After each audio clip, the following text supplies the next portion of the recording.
নমস্কার, আশা করছি আপনারা সকলেই খুব ভালো আছেন। আমার নতুন একটি ভিডিওতে আপনাদেরকে স্বাগত জানাই। আজ রবিবার, এখন বাজে সকাল 7টা। সকালবেলা সমস্ত কাজ সেরে চলে এসেছি নিজের দোকান খুলতে।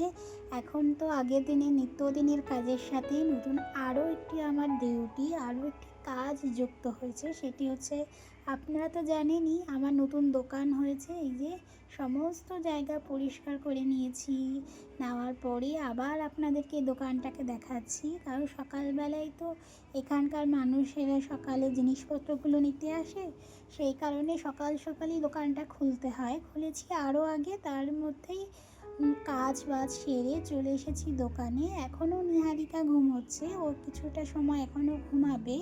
তারপরে 8টা সাড়ে 8টার দিকে যাব সকালের একটু খাবার বানাতে। ভেবেছি আজকে একটু পোহা বানাবো।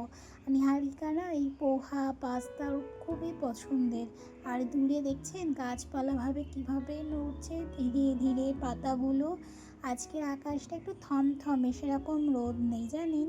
আর এখন তো শুরু হয়েছে এখানে 9 দফা। 9 দফা মানে এই 9 দিন এত গরম হবে যা কিনা রেকর্ড করবে। তাই তাকে বলা হয় 9 দফা। সেই 9 দফায় চলছে। তার মধ্যে আজকে ধরুন ওই 4-5টা দিন কেটেছে 9 দফার মধ্যে, আরও 3-4টে দিন আছে। আজকে দুপুরে রান্না করব এই দেশি ট্যাংরাগুলো। আগের দিন কিনে এনেছিল বাজার থেকে। এই ট্যাংরাগুলো তো দেশি, আরও নদীর, খেতে সত্যি খুব সুস্বাদু হয়। এবারে ট্যাংরাগুলো যেন একটু বেশি বড় বড়, মানে এত বড় না পাওয়া গেল, এর থেকে একটু ছোট সাইজ পাওয়া যায়, আবার কখনো কখনো এই সাইজটাই পাওয়া যায়। এখন মাছগুলোকে খুব ভালো করে ভাজবো। আজকে ভেবেছি ট্যাংরা মাছের রসা বানাবো একটু অন্য পদ্ধতিতে। এই যে আগে লোহার কড়াইতে আমি মাছগুলো ভাজি। আমি না বিশেষত ভাজাভুজি করতে লোহার কড়াইটা আমি বেশি পছন্দ করি। এই লোহার কড়াইটা আমি এখান থেকে কিনেছিলাম, এত সুন্দর কাজের, কোনো কিছুই কড়াইটাতে লেগে যায় না জানেন। আমার মায়ের তখন এই লোহার কড়াইটা খুব পছন্দ। আমার মা যখন এসেছিলেন তখন এই লোহার কড়াইটা আমি একটা মেলা থেকে কিনেছিলাম, একদম কম পয়সায় জানেন।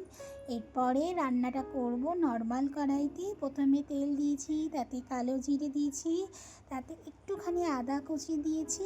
আজকে জিরেটাকেও ঘুরিয়েই দিয়েছি, মানে মিক্সচারে করে নিয়েছি। জিরেটা না যদি জিরের গুঁড়ো দেওয়া যায় তাহলে খুব ভালো লাগে, কিন্তু আমার কাছে এখন জিরের গুঁড়ো নেই। মশলাগুলোকে একটু ভালোভাবে ভেজে নিয়ে তাতে কুচনো টমাটারগুলোও দিয়ে দিয়েছি।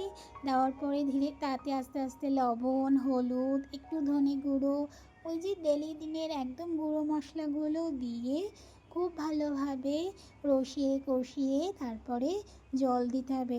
এই টমেটোগুলো ভাজতে ভাজতে টমেটোগুলো গলে গেছে, আর তার সাথেও সবজি থেকে তেলও বেরিয়ে গেছে। জলটা দিয়ে নিতে আনলাম। জলটা আজকে একটুখানি গরম জল করেছি, পাশে জায়গা ছিল বলে গরম জলটা করেই নিয়েছি। তরকারিটা খুব ভালোভাবে ফুটে আসলে, জলটা ফুটে আসলে তাতে দিতে হবে মাছগুলোকেও ফুটে এলে দিয়ে দেব একটু চেরা কাঁচা লঙ্কা। আজকের কাঁচা লঙ্কার পরিমাণটা একটু বেশি দিয়েছি, কারণ এতে না খুব বেশি ঝাল নেই। আর তারপরে কাঁচা সর্ষের তেল ওপর দিয়ে উনুনটাকে আস্তে করে দিয়েছি গ্যাসটা। এরপর নামিয়ে নেব আজকের দুপুরের খাবার।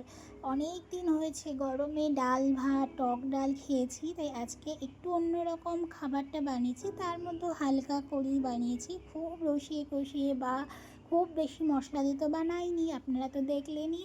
একদিন বানিয়ে খেয়ে দেখবেন, সত্যি খুব ভালো লাগে এইভাবে খেতে।